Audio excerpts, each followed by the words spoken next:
안녕하세요. 프랭프씨입니다. 여러분의 구독과 좋아요는 큰 힘이 됩니다. 일본의 유명 교통기술 전문가가 도쿄는 슬럼화하고 일본 경제도 쇠퇴할 수밖에 없는 이유는 심야 교통망 때문이다 라는 특별 칼럼을 기고했습니다. 한국과 비교해서 글로벌 비즈니스도 활성화되고 도시 경제가 번창하는 이유는 심야 버스 덕분이다 라고 했습니다. 그동안 일본도 한국을 따라서 해보려고 수차 노력했는데도 결국 실패한 이유를 설명하면서 이제는 희망이 없다고 했고, 극우 언론인 데일리 신초도 일본의 미래는 아침 맨손 체조다 라는 기사를 올리기도 했습니다. 최근 JR 동일본의 막차 시간 앞당기기 발표로 시작한 일본의 한탄이 큰 화제가 되고 있습니다. 한국은 밤 늦은 시간에도 다니는 심야버스가 운행하고 있습니다. 심지어는 총알 택시까지 있어서 밤 늦게 놀고 업무를 봐도 귀가하는 데는 아무 문제가 없습니다. 경기도 버스 정보를 보면 서울의 중심지에서 심야에 출발하는 국민들을 위해서 심야 버스를 운행하는 것을 확인할 수가 있습니다. 밤 12시는 아예 기본이고 사당역에서는 새벽 3시 40분에 출발하는 버스가 있습니다.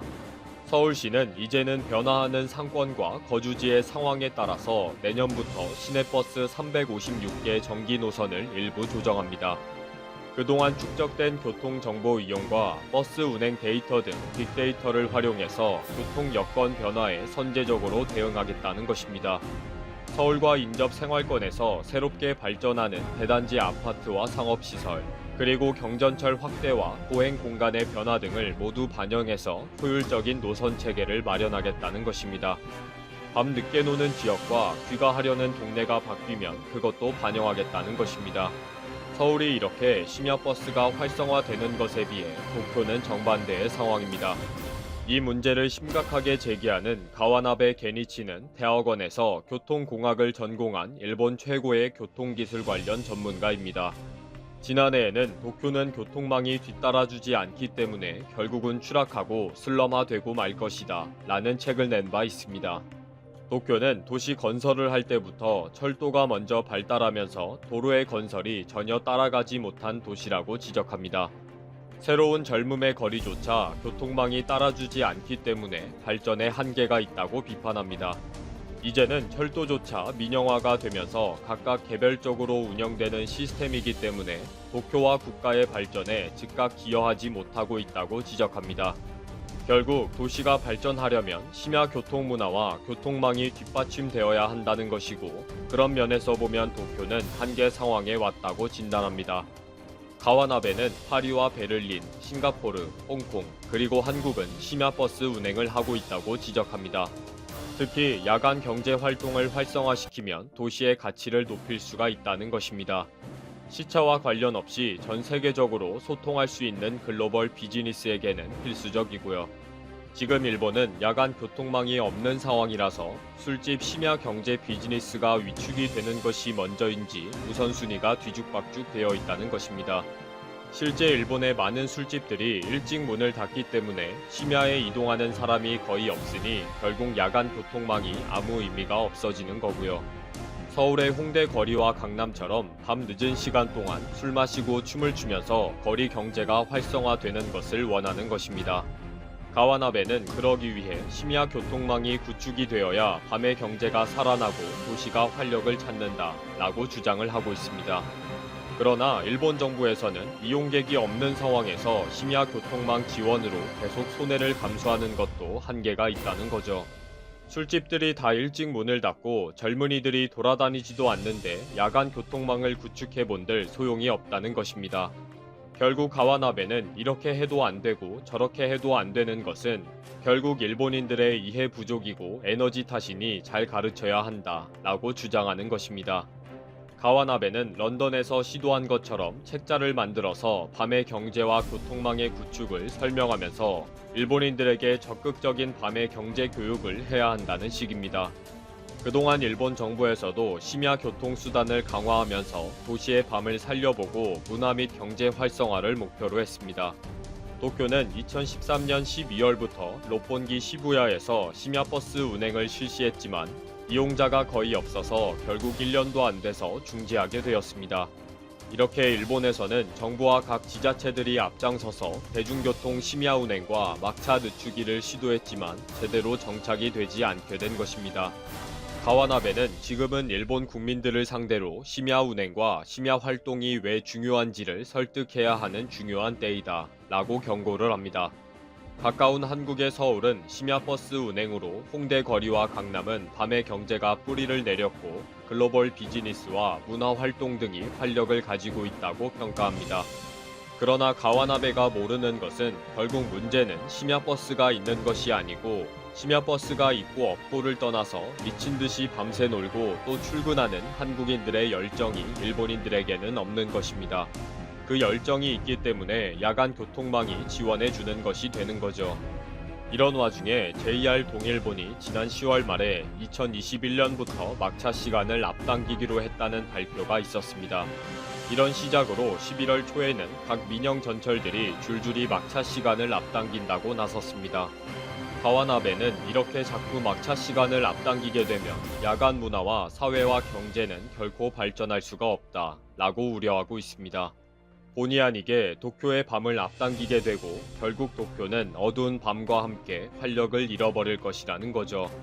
극우 잡지인 데일리 신초도 세계는 밤의 경제가 활성화가 당연시되고 있는데 일본의 야간 교통은 빈약하다 라는 칼럼을 게재했습니다. 밤의 경제를 살려보려고 시도했지만 계속 실패하고 마는 일본의 상황을 롯본기의 예를 들어서 안타까워하고 있습니다. 데일리 신초는 이제 일본에서도 고령자들이 자신 있어 하는 아침 체조 경제가 각광받게 될지 모른다. 돈도 전혀 안 되면서 라디오 틀어놓고 태극권이나 체조를 하는 맨손 체조 국가가 될 것이다 라고 자조적으로 글을 마무리하고 있습니다.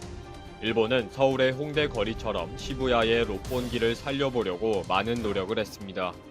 서울처럼 밤을 새워 노는 젊은이들이 많지는 않지만 롯본기에도 영업시간이 3시 30분까지 하는 술집도 있습니다. 롯본기역이 가까이는 있지만 막차 시간 때문에 아무 소용이 없는 거죠. 실제 운영을 몇 번 시도했으나 이용자가 부족하기 때문에 계속 운영이 불가능해진 것입니다. 한국의 강남이나 홍대거리처럼 엄청난 사람들이 심야 문화를 즐기면서 북적거려야 운영이 가능해지는 규모가 되는 것인데 쉽지 않은 거죠. 아무리 일본 정부와 도쿄도에서 심야 버스를 운영하고 싶어도 한국의 젊은이들처럼 북적거리는 밤 문화가 만들어지지 않기 때문에 모든 시도가 무산되고 있다는 것입니다.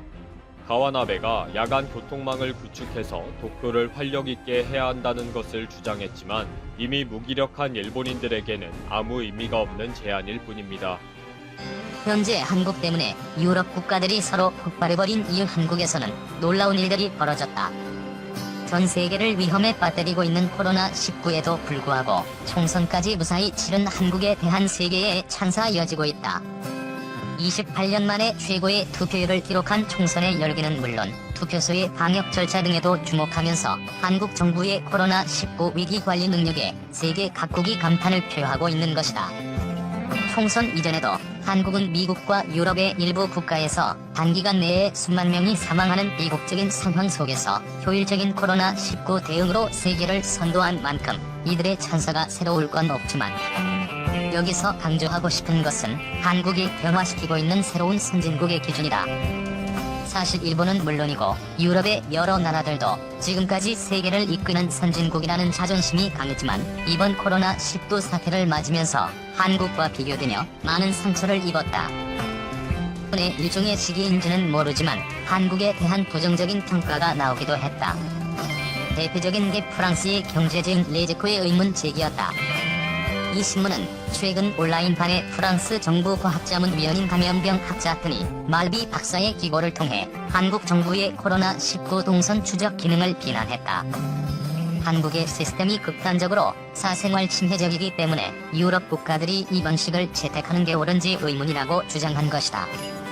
물론 그 직후 프랑스의 일간지 르피가로가 한국식 대응을 개인 자유 침해로 치부한 프랑스가 오히려 이동과 여행의 전면 금지, 모든 상점의 영업 중단 등 국민의 기본권까지 침해하는 조치에 나섰다고 호짓는 등 스스로 잘못을 인정했지만 프랑스 이외에도 한국과 다른 기준으로 코로나19에 대처하는 나라들은 많았다.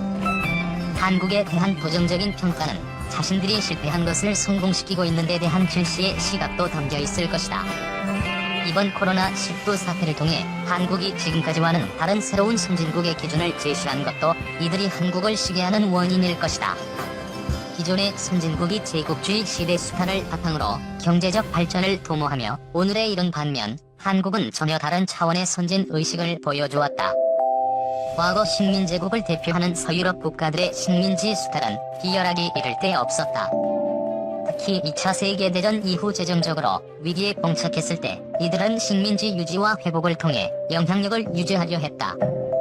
프랑스의 지도자 드골은 독일이 항복한 다음날 일본에 빼앗겼던 인도차이나를 되찾아 프랑스의 위상을 높일 것이라고 노골적으로 식민제국의 부활을 선언했고, 영국 집권노동당의 외무상 어니스트 레빈도 서유럽의 인구나 생산 능력을 회복하려면 아프리카의 자원이 필요하다며 수탈을 정당화했다.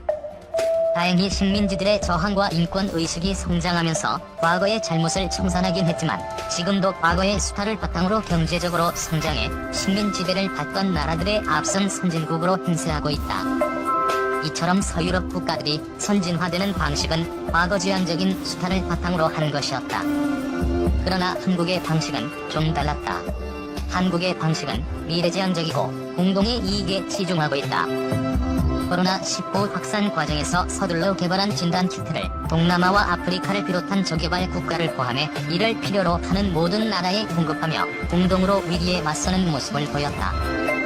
한국은 왜 미국, 유럽만큼 폭발적이지 않았나? 코로나19 위협에서 자유롭기 위해선 백신이 개발되거나 아니면 전국민 60% 이상이 신종 코로나에 걸렸다 회복돼 집단 면역력을 갖추는 수밖에 없다는 것이 전문가들의 견해다. 백신도 집단 면역도 없는 건 한국도 다른 나라와 마찬가지. 그렇다고 우리 정부가 군경을 동원해 외출을 전면 통제하는 몇몇 나라들처럼 고강도 봉쇄를 하는 것도 아니다. 그럼에도 자고 일어나면 확진자 수가 수천에서 수만 명씩 나오는 미국이나 유럽과 달리 한국은 왜 일일 확진자 수가 수십 명 수준에 머무는 걸까?